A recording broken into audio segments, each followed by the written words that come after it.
Sri Lanka's ousted President Gotabaya Rajapaksa, who fled overseas this week to escape an uprising against him and his government, today said he took all possible steps to avert the economic crisis that has engulfed the island nation. The Secretary-General of Parliament read out the resignation of Gotabaya Rajapaksa in Parliament, in which Gotabaya blamed COVID-19 for the financial crisis that triggered months of protests, culminating in his humiliating escape abroad. තවද මේ දක්වා මා උපන් මව්බිමට මාගේ උපරිම ශක්ති ප්‍රමාණයෙන් සේවය කළ පරිදිම ඉදිරියටත් ඒ සඳහා මාගේ උපරිම දායකත්වය ලබා දීමට අපකැප වී සිටින බවත් වැඩිදුරටත් දන්වා සිටිමි. මෙයට හිතවත් ගෝඨාභය රාජපක්ෂ ශ්‍රී ලංකා ප්‍රජාතාන්ත්‍රික සමාජවාදී ජනරජයේ ජනාධිපති. Meanwhile, the Sri Lankan Energy Minister confirmed the arrival of the first of 3 fuel shipments to Sri Lanka. These are the first shipments to reach the country in about 3 weeks.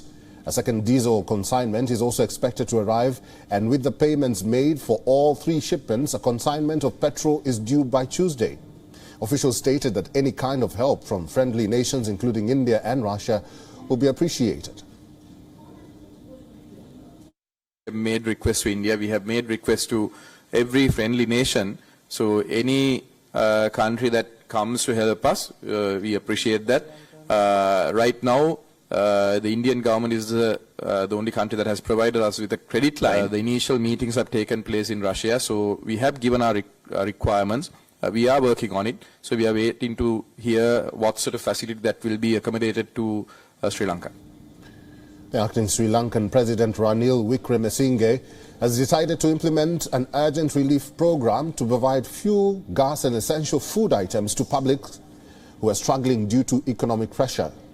This as the Sri Lankan Parliament has begun the process of electing a new president.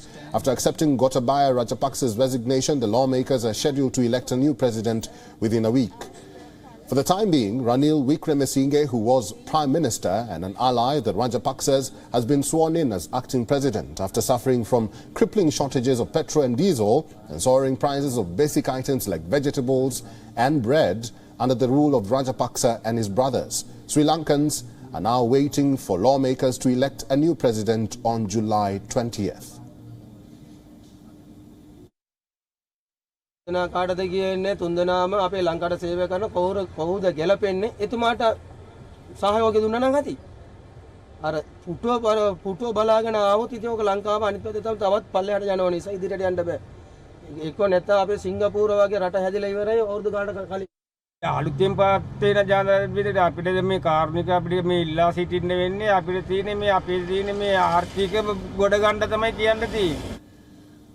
Security in and around the Parliament building in Sri Lanka's capital Colombo was also heightened with armed masked soldiers. Roads near the building was closed to the public. Speaker of the Parliament promised a swift and transparent political process that should be done within a week. The new president could appoint a new prime minister who would then have to be approved by Parliament. Opposition leader Sajith Premadasa vowed to listen to the people who are struggling through the island nation's worst economic crisis and promises to hold accountable the president who fled under pressure from protesters.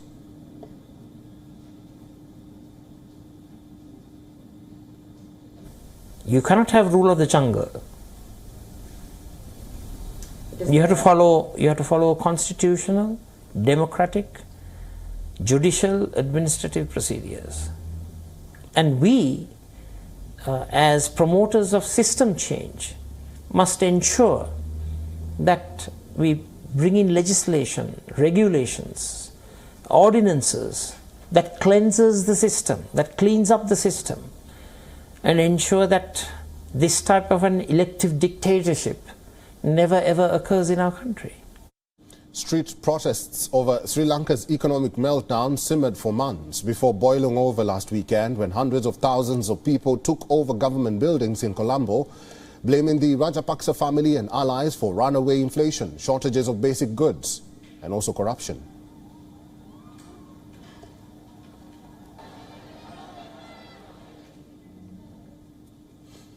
Now, for more on the Sri Lankan crisis, we are now being joined by Dr. Aruna Kulatunga, political analyst and former advisor to the Ministry of Primary Industries from Colombo. Dr. Aruna, good to see you again and welcome to WION.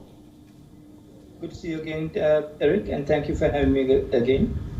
What do you make of ex-President Gotabaya Rajapaksa's statement that he did his best and took all possible steps to avert Sri Lanka's crisis? Believable, or many will take it with a pinch of salt? It's two ways. One thing is most of the stuff that he says in that letter is true, but he also glosses over a lot of the policy mistakes that happened during his term as well. And it is those policy mistakes that had a main effect on where we are today. For example, he cut down the taxes by almost 30% as soon as he took power. Then he went into a disastrous policy of banning the use of chemical fertilizer. So those things, the mistakes that he did, are not in that letter. However, it's true that COVID had a major effect. So he only looks at the positives during his time, and he says that he's willing to be of use to the country in the future. I don't know whether that will happen, but I sincerely hope that wherever he is, he's safe and in a place where he cannot interfere with what is happening in Sri Lanka in the future. Dr. Aruna, take us through the process of electing a new president in Parliament. What would the members of Parliament be looking out for, and who seems like the most preferred candidate? It's difficult, but let me first go through the constitutional provisions of what is happening. So, as of yesterday, the then Prime Minister, Mr. Ranil Wickremesinghe, became the acting president. And that is under 38(1) of the Constitution, or paragraph 38(1) of the Constitution. And within 7 days, we have to have an internal, in the House, in the Parliament, election to elect the new president, who would continue in that post until the term of Mr. Rajapaksa is over. So Mr. Rajapaksa was elected in November 2019, and the term of his term will end 4 years from now. 4 years or 5 years from 2019 November. So whoever who comes in will only serve that term. Now, there are a number of contenders for this. Mr. Wickremesinghe, who is the acting president, will definitely put his hat in at some stage. He still hasn't said so. There is the opposition leader, Mr. Sajid Premadasa, who has already indicated that he is contesting. There's Mr. Dallas Arahaperuma, who was Minister of Power and Minister of Media in the last government of Mr. Rajapaksa. He has indicated that he's contesting. There are others, including Field Marshal General Sarath Fonseca, who leads Mr. Premadasa's party. He's the president of that party. He has indicated that he may also want to contest. So there are a number of people who would contest. Now, This is a runoff contest. In other words, what should happen is that if there are 4 people who are in the fray, the lowest vote, or the person who gets the lowest votes, drops out, and it goes to the next round, so until there are only 2 people who are left. But at the same time, I think there's going to be a constitutional issue here.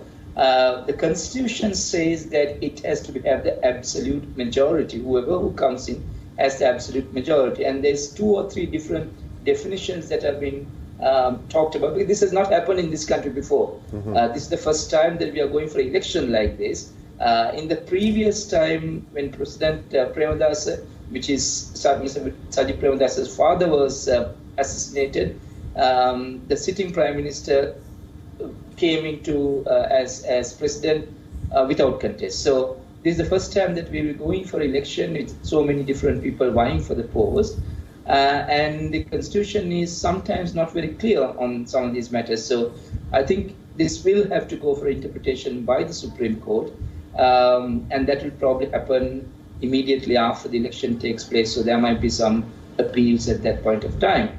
So it's going to be unsettled time. Now, as in terms of who's going to be in this whole fray who would probably be the next president, whoever who has a majority. At the moment, the parliamentary majority is still with President Gotabaya's party, the Podujana Peramuna, and that's a fairly strong majority that they have. So whoever whom is contesting through that party would be the next president. However, having said that, this is going to be a secret ballot, and there will be, I think, I can see a disintegration or a fractionalization happening within that party. Some of them would be voting for Mr. Dalasala Peruma, who was in the party before, who's a fairly prominent member within that party.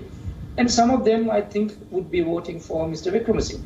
And then Mr. Wickremesinghe also could get some of the votes from Mr. Premadasa's party. Remember, he was in fact the boss of all of these guys for many years, so they know him well. There are, of course, political differences of view, but he's been there for longest time in the parliament. And most of these MPs who are both in the Mr. Premadasa's party, which was a breakaway faction from the United National Party that Mr. Wickremesinghe is heading, and also from the Porto or the Mr. Rajapaksa's party, has at some time or the other served in cabinets with Mr. Wickremesinghe. So it's difficult to predict where it is going, but most chances are. All right, Dr. Aruna Kulatunga, thank you very much. We'll have to leave it there. Thank you very much for making time and for talking to WION today. Thank you. WION is now available in your country. Download the app now and get all the news on the move.